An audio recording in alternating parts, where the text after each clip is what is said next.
আসসালামু আলাইকুম ফ্রেন্ডস, এটুজেট শিক্ষায় আপনাদেরকে স্বাগতম। আপনারা সবাই কেমন আছেন? আশা করি সবাই ভালো আছেন। বরাবরের মতো আপনাদের সাথে আছি আমি সাইফুল ইসলাম। চলে এসেছি নতুন একটি ভিডিও নিয়ে।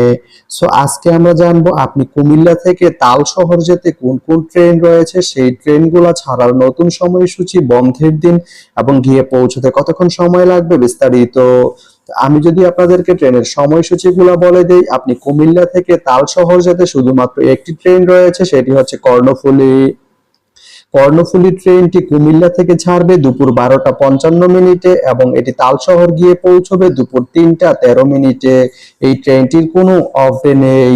তো আপনি কুমিল্লা থেকে তালশহর যেতে এই কর্ণফুলী ট্রেনটি ব্যবহার করতে পারেন। তো ভিডিওটি কেমন লাগলো অবশ্যই কমেন্ট করে জানাবেন। আর ভিডিওটি যদি ভালো লেগে থাকে বা আপনার কোনো উপকারে এসে থাকে তাহলে ভিডিওতে একটা লাইক করে দিবেন, কারণ আপনার একটা লাইক আমাকে অনেক ইন্সপায়ার করে নতুন নতুন আরো ভিডিও বানাতে।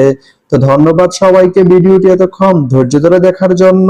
ভালো থাকবেন, সুস্থ থাকবেন, এটুজেট শিক্ষার সঙ্গেই থাকবেন।